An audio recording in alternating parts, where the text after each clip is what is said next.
मुसल्ले के हवाले से एक बहुत ही अहम मसला सुनिए।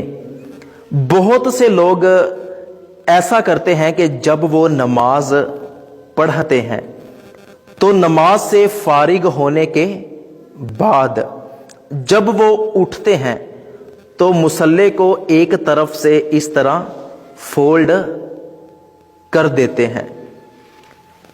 अगर उन लोगों से सवाल किया जाए कि आप नमाज पढ़ने के बाद मुसल्ले को एक तरफ से फोल्ड क्यों कर देते हो, तो आम तौर पर बहुत ज़्यादा लोगों का ये जवाब होता है कि अगर नमाज पढ़ने के बाद मुसल्ले को जाए नमाज को इसी तरह बिछा हुआ छोड़ दिया जाए तो उस पर आकर शैतान बैठ जाता है। तो ये मेरे भोले भाले भाई हैं, इन भाइयों से एक ही मेरा सवाल है कि अगर शैतान ने मुसल्ले पर आकर बैठना होता तो वो लोगों को मुसल्ले तक पहुंचने से रोकता क्यों, लोगों को मस्जिद में आने से रोकता क्यों, लोगों को नमाज पढ़ने से रोकता क्यों। और दूसरी बात ये कि आप कहते हैं कि मुसल्ले को एक तरफ से इसलिए फोल्ड कर देते हैं ताकि इस पर आकर शैतान ना बैठे। वो मेरे भाइयों, अगर शैतान ने आकर मुसल्ले पर बैठना ही है तो क्या उसके हाथ नहीं है? फोल्ड किया हुआ मुसल्ला क्या वो दोबारा बिछा नहीं सकता?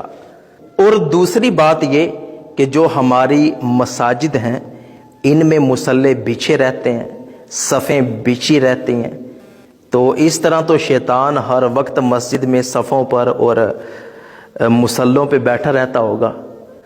तो ये एक गलत मसला है जो आम तौर पर ऐसे ही अवाम में मशहूर है। तो सही बात यह है कि एक होती है घर में जगह जो आपने नमाज के लिए फिक्स की हुई है, वहां पर आम तौर पर आपकी जाए नमाज बिछी रहती है। तो वहां पर अगर आप नमाज पढ़ते हैं और वो जगह पाक साफ है, वहां पर बच्चे वगैरह गंदगी नहीं फैलाते, कोई इस तरह की बात नहीं है, तो आप वहां पर मुसल्ला बिछा ही रहने दें, कोई मसला नहीं है। फोल्ड करने की कोई ज़रूरत नहीं है।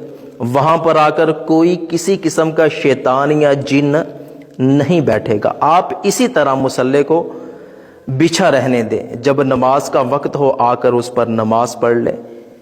और अगर आप घर में किसी ऐसे कोने में नमाज पढ़ते हैं कि जिस पर मुसल्ला बिछाने की ज़रूरत होती है, तो आप वहां पर मुसल्ला बिछाएं और बाद में उठा लें, कोई मसला नहीं है। लेकिन ये जो मसला अवाम में मशहूर है कि एक तरफ से फोल्ड कर देना कि इस पे शैतान बैठता है, ऐसी कोई बात नहीं। अगर बिछा भी रहता है आपके घर में मुसल्ला तो कोई शैतान नहीं बैठता।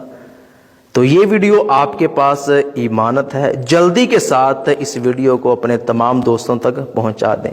अच्छी बात दूसरों तक पहुंचाना सदका जारिया है, तो आप भी इस सदका जारिया में अपना हिस्सा ज़रूर शामिल करें।